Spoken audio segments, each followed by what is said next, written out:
சுரங்கம் உலகை தமிழால் ஒன்றிணைக்கும் வானொலி நம்மவர் இணைந்திடும் நல்லதோர் வானொலி தமிழருவி தமிழருவி தமிழருவி வானொலி ஜெர்மனி.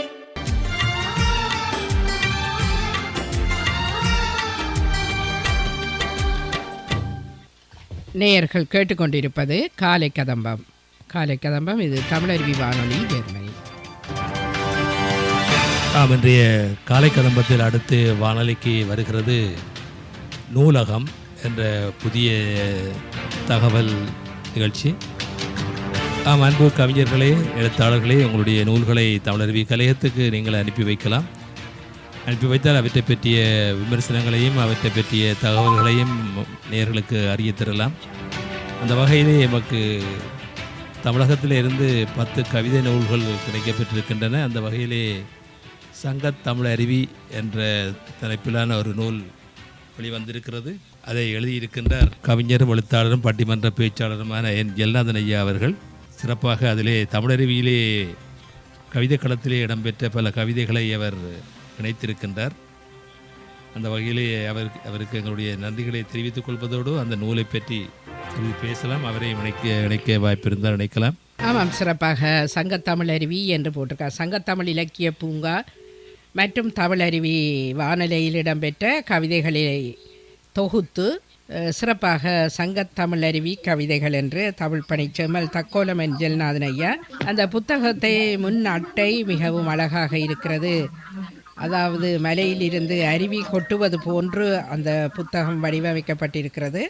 தமிழ் அருவி என்றதுக்கு அடையாளமாக அருவி கொட்டுவது போன்றும் அதிலே ஆசிரியர் அதாவது தக்கோலம் என் ஜெல்நாதன் ஐயா அவர்களுடைய புகைப்படமும் முன்னுக்கு வெளியிடப்பட்டிருப்பதையும் பின்னட்டையிலே நாங்கள் பார்க்க இருப்பது உவமை கவிஞர் சுரதா நூலாசிரியரை பற்றி பாராட்டி வழங்கிய சில வரிகளும் அதிலே எழுதப்பட்டிருக்கிறது. அதாவது வானொலியில் ஒலிபரப்பப்பட்ட மெல்லிசை பாடல்களையும் இதழ்களில் வெளிவந்த கவிதைகளையும் தொகுத்து வெளியிட்டதன் வாயிலாக இதழ்களையும் வானொலியையும் சிறப்பித்து இவர் நினைவு கூறுகிறார் என்பது பாராட்டுக்குரியது. பாதை வகுத்திடு சிந்தனைக்குரிய பொருத்தமான தலைப்பு. சரியானபடி பாதை வகுத்தால்தான் பயணம் சிறப்பாக அமையும் என்று இவ்வாறு அவருக்கு பாதை வகுத்திடு என்ற நூலுக்கான அணிந்துரையிலே உவமை கவிஞர் சுரதா குறிப்பிட்டதை தன்னுடைய நூலின் பின்பக்கத்திலே அழகாக அதை பதிவிட்டு ஆசிரியர் அவர்களோடும் தன் மனைவியுடன் நிற்கும் படத்தையும் அங்கு பிரசுரித்திருக்கிறார்கள் பின்பக்க அட்டையிலே. இதை நூல் வயல் பதிப்பகம் பதிப்பிட்டிருக்கிறது என்றும் சங்கத்தமிழ் இலக்கிய பூங்காவின் சின்னமும் அதிலே பதிக்கப்பட்டிருக்கிறது. மற்றும் தக்கோலம் ஆசிரியர் அதாவது ஜெல்நாதன் ஐயா அவர்களுடைய நின்று கொண்டிருக்கின்ற புகைப்படம் ஒன்றையும் அவர்கள் பின்பக்கத்திலே வெளியிட்டிருக்கிறார்கள். இது முன்பக்க பின்பக்க அட்டைகளாக இருக்க நடுவிலே நாங்கள் தொடக்கத்திலே நாங்கள் பார்க்கும்போது சிறப்பாக சங்கத்தமிழருவி கவிதைகள் என்றும் நூல் வயல் பதிப்பகம் எழுதியவர் தக்கோலம் ஐயா என்றும் காணிக்கை செலுத்தப்பட்டிருக்கிறது. முன்பக்கத்திலே அன்பும் பண்பும் உருவமாக திகழ்ந்த அம்மா திருமதி என் ராஜம்மாள் நடராஜன் அவர்களுக்கும் அப்பா திரு எஸ்கே நடராஜன் அவர்களுக்கும் இந்த நூலை காணிக்கையாக்குகிறேன் என்று அவர்களுடைய புகைப்படத்துடன் தன் தாய் தந்தையருக்கு இந்த நூலை அதாவது சங்கத்தமிழருவி என்ற நூலை சமர்ப்பித்திருப்பதையும் பார்க்கக்கூடியதாக இருக்கிறது. அதே நேரத்திலே சிறப்பாக வாழ்த்துரை வழங்கியிருக்கிறார் உயர் திரு சு முருகன் அவர்கள். தமிழ் மொழி ஆசிரியர், ஓய்வு பெற்றவர், திருநின்ற ஊரிலிருந்து அவருக்கான வாழ்த்துறையை வழங்கியிருக்கிறார். அதே போன்று தமிழருவி வானொலி ஜெர்மனியும் தனது வாழ்த்துறையை வழங்கியிருக்கிறது. மற்றும் புகைப்படத்துடன் அதாவது எங்களுடைய புகைப்படத்துடன் அதை வெளியிட்டிருக்கிறார். நன்றி ஐயா. அடுத்ததாக உரிமை உரை என்று சொல்லி அதாவது புத்தகத்திலே உரிமை உரை என்று அதை அழகாக பதிவிட்டிருக்கிறார் நீலகண்ட தமிழன் ஐயா. அதாவது சங்கத்தமிழ் இலக்கிய பூங்காவின் நிறுவனர் நீலகண்ட தமிழன் ஐயா அவர் தக்கோலம் ஐயாவுடன் எடுத்த படத்தையும் பிரசுரித்து அந்த உரிமை உரை அழகாக எழுதப்பட்டிருக்கிறது. ஆமாம், ஓசனையம் இல்லாத கவிதையே அல்ல என்பர் ஒரு புறம், வெறும் ஓசனையம் மட்டும் கவிதையாகி விடாது என்று வாதித்து கவித்துவமுள்ள கவிதைகளை வழங்கி வருபவர் மறுபுறம். இப்படி விவாதம் மும்முரமாக நடைபெறும் வேளையில் எழுத வந்தவர்களில் தற்கால கவிஞர்கள் அனைவரும் அடங்குவர் என்று கூறி காலத்தால் அழியாத கவிதைகளை வார்த்தெடுத்து விட வேண்டும் என்ற நோக்கிலே எண்ணமும் வைராக்கியமும் செயல்பாடும் கொண்ட கவிஞர்களுக்கு மத்தியிலே தக்கோலம் ஐயா அவர்கள் வெற்றியடைந்த கவிஞராக திகழ்ந்து வருகிறார் என்றும் 30 ஆண்டுகளுக்கு முன்பு சென்னை வானொலி நிலையத்துக்காக எழுதிய கவிதைகள் இப்போது வானொலியில் பாடல்களாக ஒலித்து கொண்டிருக்கிறது என்றெல்லாம் அவருடைய சிறப்புகளை பேசி அந்த உரிமை உரையை வெளியிட்டிருக்கிறார் கவிஞர், அதாவது தமிழ் மாமணி நீலகண்ட தமிழன் ஐயா அவர்கள் சங்கத்தமிழ் இலக்கிய பூங்காவிலிருந்து. அதே போன்று கோடையிலே இளைப்பாற என்ற தலைப்பிலே டாக்டர் ஸ்ரீபிரியா சேஷாஸ்திரி பன்னாட்டு ஒருங்கிணைப்பாளர் சங்கத்தமிழ் இலக்கிய பூங்கா காவேரி பாக்கத்திலிருந்தும் அவரும் ஒரு அருமையான ஒரு வாழ்த்தொன்றை கொடுத்திருப்பதையும் நாங்கள் அவருடைய புகைப்படத்துடன் அந்த வாழ்த்து வெளியாகி இருக்கிறது. மற்றும் இன்னும் ஒரு வாழ்த்துடையாக ஜோதி கண்ணன் அவர்கள் சிக்னல்ஸ் பிரிவு முன்னாள் இராணுவ படை வீரர் புது பெருங்களத்தூர் சென்னையிலிருந்து தன்னுடைய நண்பர் அவர் என்று கூறி 15 வருட காலமாக உய்த்துணரும் நட்புக்கு உறவாய் திகழ்ந்து கொண்டு வருகிறோம் நாங்கள் என்று கூறி தங்களுடைய நினைவுகளையும் கவிதையின் சிறப்பையும் வாழ்த்துறையாக வழங்கியிருக்கிறார். மற்றும் எண்ணுரை என்ற தலைப்பிலே தக்கோலம் ஜெல்நாதன் ஐயா தமிழே அமுதே வருவாய் நிறைவாய் தருவாய் என்று எப்போதும் தொடங்குவார். உலகெங்கும் உள்ள தமிழ் உறவுகளுக்கு என் வணக்கம் என்பதுதான் அவருடைய ஆரம்ப வரிகளாக இருக்கும். எங்கே பேசப் போகும்போதும் அந்த கவிதை எனப்படுவது மனதை தைக்கும்படி கவித்துவமாயிருத்தல் வேண்டும் என்பர் என்று சொல்லி தன்னுடைய எண்ணுரை என்ற தலைப்பிலே இந்நூலுக்கு நான் கவிதை படைத்தேன் என்பதை விட பல படைத்தவர்களை செப்பனிட்டு செதுக்கி இன்னப்புறவும் சீர்மையோடு செய்து இந்நூலுக்கு பெயர் சூட்டி உரிமை உரை வழங்கிய தொலைதூர பார்வையோடு செயல்படும் சிந்தனையாளர்களுக்கெல்லாம் நன்றி கூறியிருக்கிறார். அதே நேரத்திலே கோடையிலே இளைப்பாற என்ற எல்லாருக்கும் நான் அதாவது வாழ்த்துரைகள் முன்னுரைகள் வழங்கியவர்களுக்கெல்லாம் நன்றி தெரிவித்திருக்கிறார். அதே நேரத்திலே இப்போ இவ்வாறும் தெரிவித்திருக்கிறார், எனது உள்ளத்து அரசியான இல்லத்தரசிக்கும் தன்னுடைய நன்றியை தெரிவித்திருப்பதும் குறிப்பிடத்தக்கது உண்மைதான். அடுத்ததாக நூல் ஆசிரியரை பற்றி என்று அவர் பெற்ற பட்டங்களும் அவர் படித்த படிப்புகளும் அவருடைய அம்மா அப்பா மற்றும் அவருடைய பிள்ளைகளினுடைய உயர்கல்விகள் அவர்கள் எங்கே பணியாற்றுகிறார்கள் என்பது போன்ற செய்திகளை எல்லாம் நூல் ஆசிரியரை பற்றி என்ற தலைப்பிலே சிறப்பாக வெளியிடப்பட்டிருக்கிறது. அதே போன்று தமிழருவி வானொலி வழங்கிய போய்ட்ரிஸ் போகல் விருது அதையும் பற்றியும் குறிப்பிட்டு தன்னுடைய நூல் வயல் பதிப்பகத்தார் இந்த நூலாசிரியரை பற்றி எழுதி வெளியிட்டிருக்கிறார்கள். தொடக்கமே விநாயகருடைய பாடலுடன் தொடங்கியிருக்கிறார்.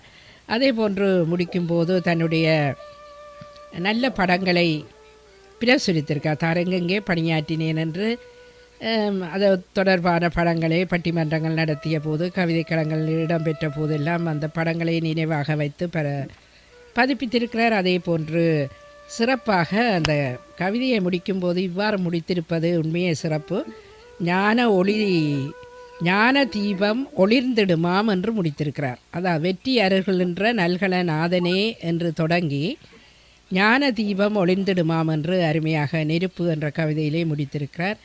அதே போன்று 2 சங்கத்தமிழ் இலக்கிய பூங்காவின் அந்த லட்சணையையும் டிஆர்ஜி எங்களுடைய தமிழருவி வானொலியின் அந்த அடையாளத்தை விட்டு சங்கத்தமிழே மேகமென சாளரம் வழியே சிரிக்கின்றாள், பொங்கும் தமிழ் அருவி என பூரிப்போடு குதிக்கின்றாள், சிங்கம் 4 முகங்கொண்டு சென்னை வானலை ஒலிக்கின்றாள், மங்களச் சங்கத் தமிழருவி மலர்கள் சூடி நடக்கின்றாள் என்ற அருமையாக அதை நன்றியோடு குறிப்பிட்டிருக்கின்றார் ஆசிரியர் அவர்கள். உண்மையாகவே அவருடைய கவிதைகள் ஒவ்வொரு முறையும் எங்களுடைய கவிதை களத்தில் இடம்பெறும் பொழுது அவருடைய கவிதைக்கு விமர்சனமே தேவையில்லை, எல்லாம் பட்பட்டென்று அழகாக இருக்கும் என்று நாங்கள் வழமையாக கூறுவது, அவருடைய கவிதையின் சிறப்பை கருதி கூறுவது வழக்கம். எனவே அவற்றையெல்லாம் வீணாகி போய்விடாது பதிப்பித்த அந்த ஆசிரியருக்கும், அதாவது அந்த நூலை வெளியிட வேண்டும், இது இந்த கவிதைகள் வீணாகிவிடக்கூடாது, நான் படிக்கின்ற கவிதைகள் அதிலே நல்லவற்றை நிறைய எழுதியிருப்பார். எங்களுக்கு தெரிந்தே இப்போது கவிதைக்கிழமை ஒரு 200 கவிதைக்களம் போயிருக்கும் என்று நினைக்கிறேன் கூடத்தான். 200 250 கவிதைகளும் போயிருக்கும். இணைந்திருக்கின்றார் கவிஞரே நேர் இணைந்திருக்கிறார். வணக்கம் ஐயா.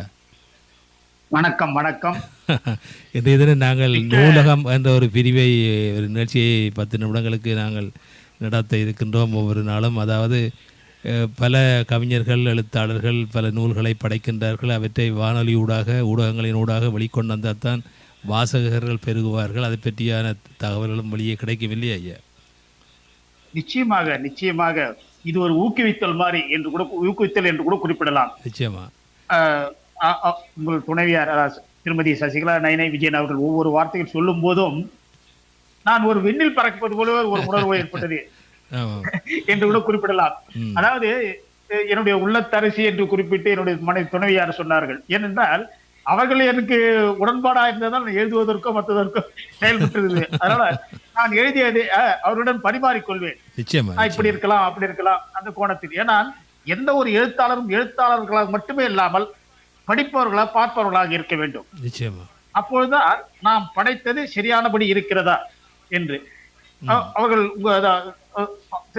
அம்மையார் அவர்கள் குறிப்பிட்ட போது அந்த நான் சுரதாவிடமும் அந்த எழுத்து அணிந்துரை வாங்குவதற்கு 1 வாரத்தில் தருவதாக சொன்னார் அந்த பாதை வகுத்திர புத்தகத்திற்கு. ஆனால் ஒரு மாதம் ஆகியும் தரவில்லை.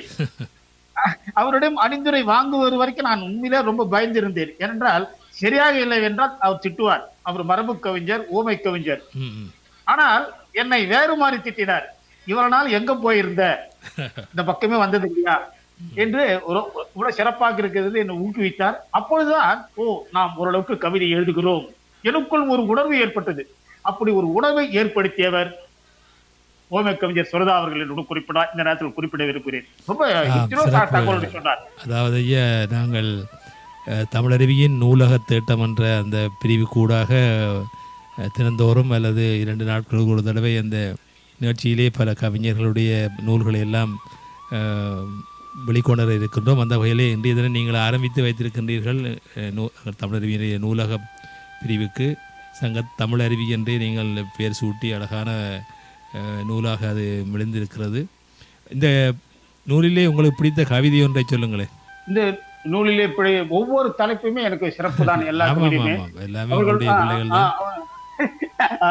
அதுதான் எந்த கவிதை என்று ஒரு தத்துவார்த்தமான சில கவிதைகள் எனக்கு உடன்பாடாக இருக்கும். கண்ணதாசனுடைய கவிதைகள். அடுத்ததை வரிசைப்படுத்தி நான் சொல்லும் போது, முதலில் எழுதும் போது, வெற்றினை வைத்திட்ட வேலனின் அண்ணனே கற்றறிவில்லா என்னை காத்திட அருள்வாய், வற்றாத நற்கருணை நீருள ஒற்றுவேன் கண்ணால் உனக்கு. இது நேரிசை வெண்பா. இன்னொரு சிறப்பு என்னவென்றால் உதடு ஒட்டாது. 2 உதடு ஒட்டாத அளவிற்கு அந்த வெண்பாவை எழுதியிருப்பேன். அதுபோல அடுத்தது குலதெய்வம் பற்றி இன்னும் வரிசைப்படுத்தி ஒவ்வொரு கவிதைகளுமே இருக்கும். வேடந்தாங்கல் என்ற ஒரு கவிதை சிறப்பாக இருக்கும். இப்படி ஒவ்வொரு கவிதையுமே சிறப்பாக இதே வேளையிலே கிராமத்து வாழ்வியலை சொல்லும்படியாகவும் ஒரு விவசாயியினுடைய அந்த அவருடைய வேலைகளை, விவசாயத்தை பற்றி நீங்கள் நெல்லுமணி என்ற தலைப்பிலே எழுதியிருக்கின்றீர்கள். ஆணும் பெண்ணும் பாடுவது போல, சீரான நெல்லுமணி செல்லக்கிளி கதிரை சிந்தாம அறுத்து போடு செல்லக்கிளி, கச்சிதமா அறுத்து வாரேன் செல்லக்கண்ணு நீ கணக்காக கதிரை கட்டு செல்லக்கண்ணு என்று ஆணும் பெண்ணும் மாறி மாறி பாடுவது போல இருக்கிறது. இதில் நாங்கள் இங்கே குழந்தைகளுக்கு நாடகங்களாக, நாட்டியமாக நாங்கள் சொல்லிக் கொடுக்க இருக்கின்றோம். 2 ஆணும் பெண்ணும் விவசாய குடும்பத்தை சேர்ந்தவர்கள் ஆடி பாடுவது போல சிறுவர்களை, சிறுமிகளை வைத்து நாங்கள் அதை செய்யலாம் என்று இருக்கின்றோம். அந்த வகையிலே ஒரு அருமையான ஒரு தொகுப்பு ஐயா உங்களுடைய இந்த கவிதை நூல். அதாவது சங்க தமிழ் அருவி என்று தமிழருவி வானொலியிலே நீங்கள் படித்த பல கவிதைகளும் அங்கே இருக்கின்றன. இளஞ்சம் என்ற தலைப்பை நாங்கள் தந்திருந்தோம் இல்லையா? அதில் நீங்கள் மனமுடையவன் மனிதன் என்பது மாறி மணி பணத்தின் வசமிருந்தால்தான் மனிதன் என ஆச்சு, மனிதாபிமானம் மணிதான் பணம்தான் அபிமானமாச்சு, லஞ்சமெல்லாம் நெஞ்சமெல்லாம் நிறைஞ்சே போச்சு, எங்கும் இளஞ்சம் அதிலும் லஞ்சம் பரவித்தான் போச்சு என்று அதை கவிதை செல்கிறது. இந்த கவிதை நூல்களை எல்லாம் சிறப்பாக மக்கள் மத்தியிலே கொண்டு வர வேண்டும் என்ற ஆதங்கத்திலே தான் நாங்கள் இந்த ஒவ்வொரு நாளும் ஒவ்வொரு கவிதை நூலை பற்றி 2 நூலை பற்றி சொல்ல இருக்கின்றோம். இந்த வேளையிலே கவிமாமணி நீலகண்ட தமிழன் ஐயா அவர்கள் ஒரு வித்தியாசமான தலைப்பிலே ஒரு நூலை யாத்திருக்கிற நூல்கள் இடம்பெறும். பல நூல்களை எல்லாம் எழுதியிருக்கின்றார்கள். அனுப்பி வைத்த அனைத்து எழுத்தாளர்களுக்கும் உண்மையாகவே நன்றிகள். இன்னும் பலர் அந்த நூல்களை நாங்கள் திறந்தோறும் நூலகம் என்ற பகுதியிலே அழைத்துக் கொள்வோம் ஐயா. நன்றிகள் ஐயா அணிந்து கொண்டமைக்கு. மிக்க மகிழ்ச்சி. நன்றி. பாராட்டுகளுக்கும் வாழ்த்துக்களுக்கும் உங்கள் விமர்சனங்களுக்கும் என்னுடைய புத்தகமான சங்கத்தமிழறி நூல் புத்தகத்தை பற்றியும் ஐயா அவர்கள் எழுதிய கிழிந்து தொங்கும் வானம் புத்தகத்தை பற்றியும் தங்கள் துணைவியார் திருமதி சசிகலா நயன விஜயன் அவர்களும் சிறப்பான ஒரு வாழ்த்துறையும் பாராட்டுறையும் வழங்கியது எங்களுக்கு ஒரு ஊக்குவிப்பு களம். சொல்லனா மகிழ்ச்சியில் அடைக்கிறேன் என்று கூட குறிப்பிடலாம். அந்த அளவுக்கு எனக்கு ஒரு நிறைவான ஒரு மகிழ்ச்சி.